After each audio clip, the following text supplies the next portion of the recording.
बहुत समय पहले की बात है। एक राज्य था। राज्य में एक राजा हुआ करता था। राजा बहुत ही दयालु स्वभाव का था।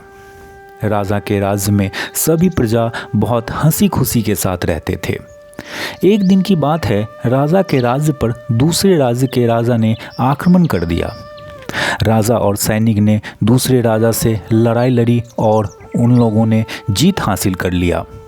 राजा बहुत खुश हुआ और राज्य आते ही उसने मुनादी करवा दी कि कोई अच्छा शिल्पकार हो जो उसका मूर्ति बना सके। राजा की मुनादी सुन के बहुत से शिल्पकार आए।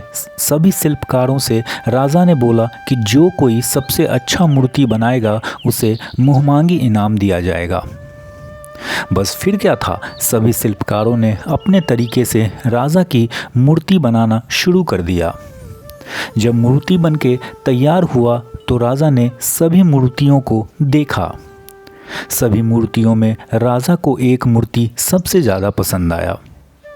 राजा ने उस शिल्पकार को बुलाया और बोला कि तुम्हारी बनाई हुई मूर्ति मुझे बहुत पसंद आई है। मैं चाहता हूँ तुम मुहमांगी इनाम हमसे ले लो।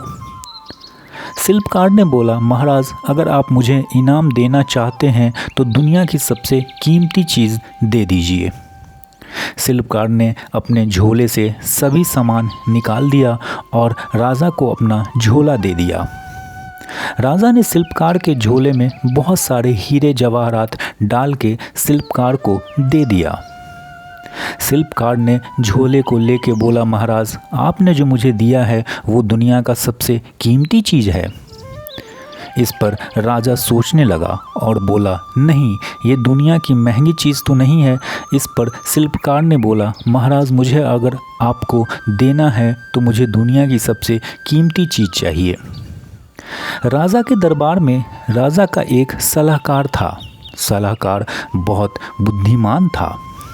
सभी उसकी बुद्धि की हमेशा प्रशंसा करते रहते थे। तभी सलाहकार ने राजा से बोला, महाराज मैं इसे दुनिया की सबसे कीमती चीज़ दे सकता हूँ। राजा ने सलाहकार से बोला कि तुम ही शिल्पकार को सबसे कीमती चीज़ ला करके दे दो। सलाहकार ने शिल्पकार से झोला ले लिया और उसे ऊपर करके 2-3 बार हवा में लहरा करके झोले को बांध दिया और शिल्पकार को दे दिया। सलाहकार ने शिल्पकार से बोला कि मैंने तुम्हें दुनिया की सबसे महंगी चीज़ दे दिया है। शिल्पकार झोला लेके खुशी खुशी वहाँ से चला गया। शिल्पकार के जाने के बाद राजा ने अपने सलाहकार से पूछा, तुमने ऐसा क्या दिया जो शिल्पकार इतना खुश होके गया है। सलाहकार ने राजा से बोला कि महाराज मैंने शिल्पकार को दुनिया की सबसे कीमती चीज़ हवा दिया है। राजा सलाहकार की बात सुन के बहुत प्रसन्न हो गया और सलाहकार को ढेर सारा इनाम दिया।